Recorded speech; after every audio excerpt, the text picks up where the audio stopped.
Alright, so this coin is the 3-cent silver piece, and I'll show you what one of these looks like. This one's a hold example, so it's not the greatest example on the planet.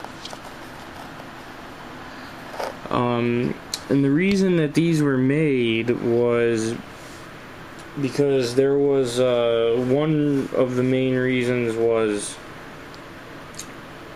they were having a problem with large cents and half cents and things like that. They were saying they were too big, and people wanted smaller precious metals, so that's why the 3-cent silver was created. And it was authorized by Congress on March 3rd of 1851.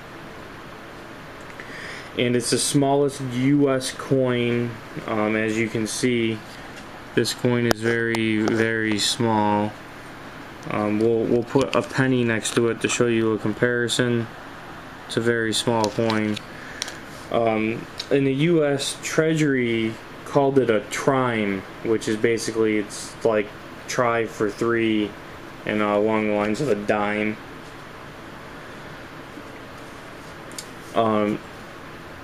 And there were a few varieties that were made, which we'll get into in the next part.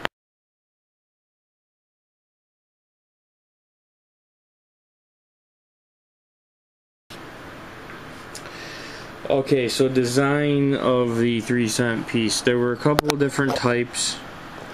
The first one had no lines, as you can see the star here.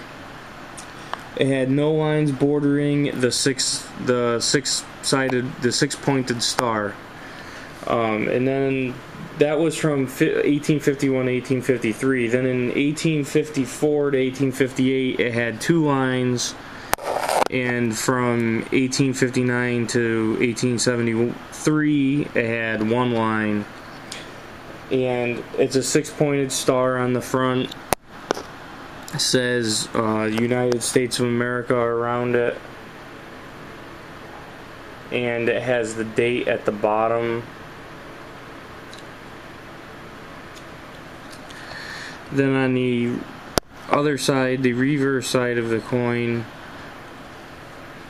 they all have an olive branch sprung over a bundle of 2 arrows with a 3 in the center. And that was the same for pretty much all of them.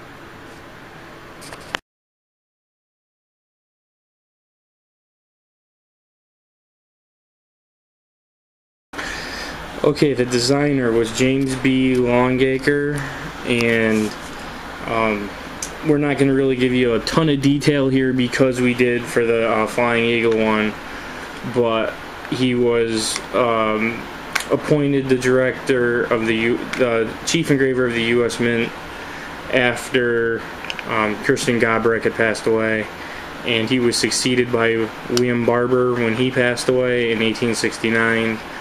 And he was notable for designing a lot of the smaller coinage, the cents, 2-cent, 3-cent, shield nickels, things like that.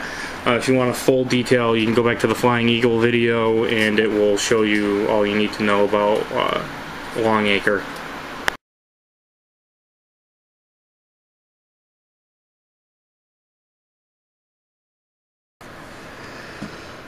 Alright, the specifications of this coin, there were 2 different specifications for this coin from 1851 to 1853, so the first few years they made it. It weighed 80 grams, and it was 75% silver, 25% copper. All of them were 14 millimeters in diameter and had a plain edge. So this is why it's so small. It's a 14 millimeter in diameter, and it's because it would have contained 3 cents worth of silver. Then the second type, which is the one which most of you have, which is what this one would be, is from 1854 to 1873. They would have been 75 grams, 90% silver, 10% copper, and then the same plain edge and 14 millimeter in diameter.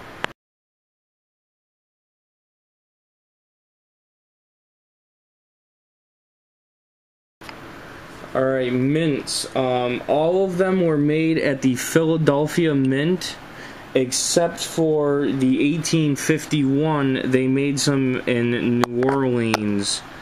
And if you look right where the 3 is, you'll see there's a little spot where the curve is open.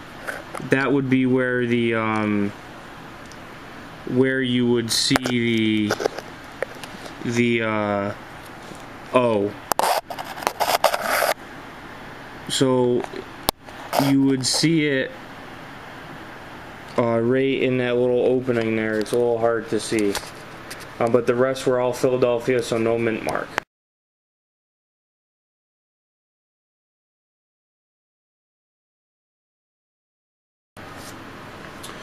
So now we can talk a little bit about the mintages, and then see what's really like big dates and what's big stuff. Most of the early ones from 1851 up until 1862 are very easy to get. They're very affordable. Most of them had a mintage of at least $1 million. A few of them didn't, so a few of them go for a little bit more. There's a few of them that are in the hundreds of thousands and not quite hit $1 million, but the 1851 is at $5.5 million. The 1852 and 1853 are the most common, which are up in the tens. That's one's at a little over 11 million, one's at over 18 million. But everything from 1863 to 1872, most of them were melted in 1873. So there's not a lot of it out there, and those go for much more money.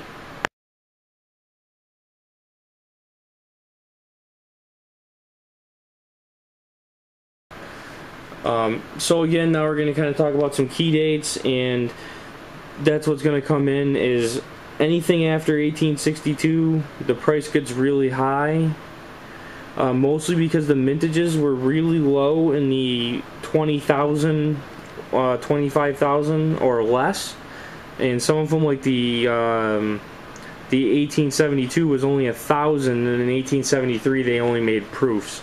So any of the proofs and anything from 1863 on are ones that you'd want to get. And also, because it's the only one with a mint mark, you would want to get the 1851 O. And there's also an 1852 1 over inverted 2. There's an 1862 2 over 1, and an 1863 so-called 3 over 2, which are some other ones that you could look out for if you're really into getting type things and getting errors and double dies and those kind of things. So that's pretty much the 3-cent silver piece.